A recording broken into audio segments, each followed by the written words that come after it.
বলাৎকার করা এটা ইসলামে জায়েজ আছে।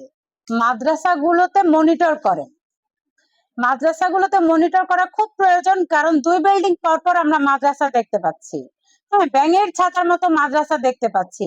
পর্দা টাঙিয়ে একটা সাইনবোর্ড লাগিয়ে দেওয়া হয়েছে, অমুক রহমানিয়া, তমুক বালিকা মাদ্রাসা, অমুক অমুক অমুক ফোরকানিয়া মাদ্রাসা, ইন্টারন্যাশনাল মাদ্রাসা। এত এত মাদ্রাসা, আসলে মনিটর করতে হবে যে মাদ্রাসাগুলোতে কারা শিখাচ্ছে, কি শিখাচ্ছে, যারা শিখাচ্ছে তারা কতটুকু যোগ্য, যারা শিখছে ছাত্রছাত্রীরা কি শিখছে, কি শেখানো হচ্ছে, বিষয় কি, এরা আসলে ভবিষ্যতে দেশের জন্য কি অবদান রাখতে পারবে, এই মনিটর পুরা করলে। এবং মাদ্রাসা থেকে যে প্রতিদিন বলাৎকারের ঘটনা ঘটছে, ধর্ষণের সংবাদ আসছে, এগুলা কি সবই মিথ্যা?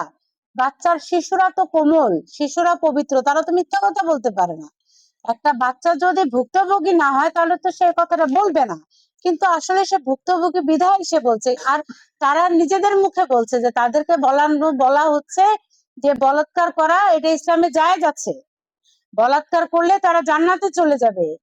এবং এই যে ছাত্রীরা বলছে যে তাদেরকে মাদ্রাসার হুজুররা প্রশ্ন করে যে তোমার মাসিক কখন হয়েছিল, তোমার অমুকের ডেট কখন, শিক্ষকরা প্রশ্ন করে ছাত্রীদেরকে যে তোমার কোনো বয়ফ্রেন্ড আছে, তুমি কার সাথে মিলামিশা করো, বাবাকে বলে দিব, তোমার এমুক জায়গায় হাত দিলে ব্যথা করে, তমুক জায়গায় হাত দিলে ব্যথা করে, এগুলো ছাত্রীরা বলে। মাদ্রাসার ভিতরে কেন এগুলা চলবে? মাদ্রাসার ভিতরে তো এগুলো চলার কথা না, কিন্তু এগুলো চলছে। তাই শিক্ষামন্ত্রীকে বলবো, আপনি পাকিস্তানের শিক্ষা ব্যবস্থার প্রশংসা বন্ধ করেন, বাংলাদেশে কি শেখানো হচ্ছে সেগুলা নিয়ে আপনাকে কাজ করতে হবে।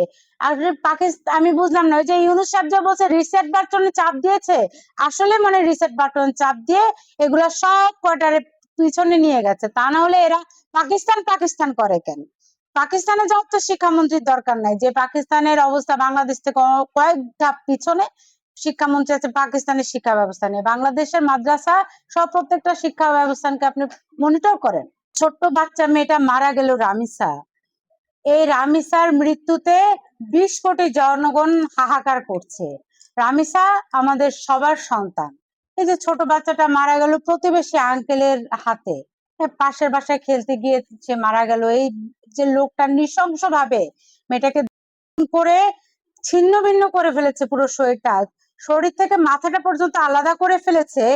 কিন্তু এমত অবস্থায় আমাদের মাননীয় আইনমন্ত্রী বলছেন যে 7 দিন সময় নিয়ে প্রতিবেদন তৈরি করতে হবে। মানে তিনি জনগণের সাথে ধাপ্পাবাজি করছেন যেন। যেখানে সোহেল সে জবানবন্দি দিয়েছে, সোহেলের স্ত্রী সে বলেছে তার স্বামী একজন মস্তিষ্ক বিকৃত মানে একটা পাগল প্রতিবন্ধী মানুষ, সে বলেছে, এবং সবার সামনে ঘটনাটা ঘটেছে। সেখানে কেন খুব দ্রুত এই লোকটাকে কার্যকর না করে আইনমন্ত্রী আবার সময় নিচ্ছেন 7 দিন, আবার ঈদ চলে আসছে, তার মানে এই যে একটা মানে ইঁদুর বেলায় খেলার চেষ্টা করছেন। আমরা দেখেছি, দেখেন আসিয়ার সময়ও হলেও সেই রায় কার্যকর হয়নি। তার মানে এই রামিসার যে হত্যাকারী সোহেল, তাকেও বিভিন্ন ভাবে বাঁচানোর জন্য কোথাও সোহেলের ফেসবুক আইডিতে হাদির ছবি দেখা যায়। জুলাই, জামাত, হাদি এরা সব একই সূত্রে বাঁধা, সেই সূত্রের আরেকটা সূত্র হচ্ছে সোহেল। অতএব সোহেলকে কোনোভাবে বাঁচানো যায় কিনা সেই প্রচেষ্টা বিএনপি করছে। তা না হলে কেন এই লোকটাকে দেয়া সবার সামনে 20 কোটি জনগণের সামনে ফাঁসি দিচ্ছে না? সবই তো প্রমাণিত। আর কি প্রমাণ চান আইনমন্ত্রী আপনি? আর কি প্রমাণ আছে? কোথাও তো নিরাপত্তা দিতেও পারেন না, প্রতিদিন এত ঘটনা ঘটে, স্বরাষ্ট্রমন্ত্রী কিছুই করতে পারে না, আইনমন্ত্রী কিছুই করতে পারে না, শুধু নতুন নতুন গণনা করে।